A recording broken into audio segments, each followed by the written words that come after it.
Hello বন্ধুরা, কেমন আছেন সবাই? আজকে Dhaka new market Chandrima super মার্কেটের এই সাইডটাতে একটু ব্লগ করব, কারণ যেহেতু নিউ মার্কেটটা এত বড় এরিয়া, এটা আসলে একদিনে কভার করা সম্ভব না। সো আপনাদেরকে আমি দেখাচ্ছি, দেখতে থাকুন ভিডিওটা। আর নিউ মার্কেট এরিয়ার দেখা যাবে যে চন্দ্রিমা মার্কেটের এই সাইডটাতে, ঢাকা কলেজের অপোজিটে যেটা, সেই সাইডে আপনারা দেখবেন রাস্তার পাশেই অনেক কিছু। আর এখানে ভিতরে দেখুন,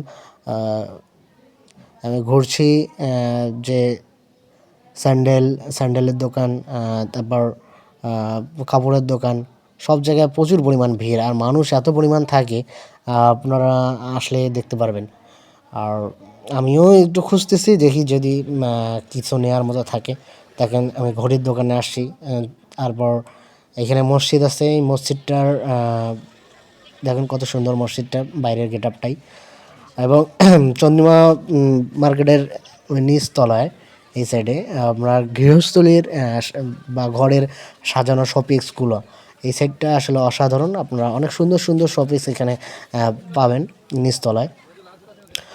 সো আসলে এখানে ঢুকেই অনেক ভালো লাগলো। আর একটা অভিজ্ঞতা হলো যে আসলে যদি কখনো ঘর বাড়ির জন্য কিছু নেওয়া হয়, এখানে অনেক সুন্দর সুন্দর শপিংস আপনারা নিতে পারবেন।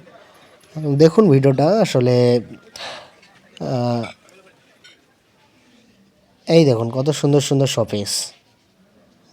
এগুলো আসলে ঘরে রাখলে ঘরের একটা আলাদা সৌন্দর্য বাড়ে। আর তারপর এই দেখেন বাদাম, তারপর খেজুর, বিভিন্ন ধরনের ফল আইটেম থাকে। আবার এক সাইডে দেখা যাচ্ছে যে এখানে কিছু ওই ফুলের টবগুলো, যেগুলো আর্টিফিশিয়াল ফুলের টব, ঘরের সাজানো বা আপনারা বারান্দায় যে সাজায় সেই ধরনের ফুলের টবগুলো, এবং বিভিন্ন ধরনের ফল ফুল বিভিন্ন ধরনের টবে যেগুলো সাজানো হয় সেই ধরনের অসাধারণ অসাধারণ আসলে কালেকশন এখানে। সো আপনারা যদি আসেন তো অবশ্যই এখানে এই দিকটা দেখবেন, আপনারা গৃহস্থলীর অনেক কিছু পাবেন।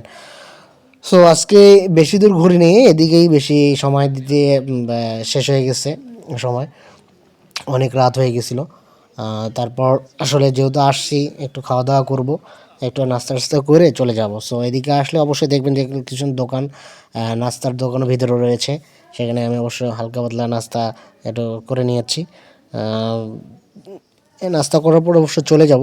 সো এর পরের দিন অবশ্যই আপনাদেরকে অন্য সাইড দেখাবো, যেহেতু এদিকে একটা সাইডে আছে গাউসিয়া মার্কেট, সেটাও ঘুরে দেখাবো।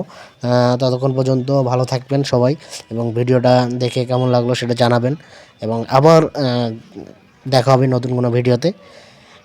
সে পর্যন্ত ভালো থাকবেন, গুড বাই।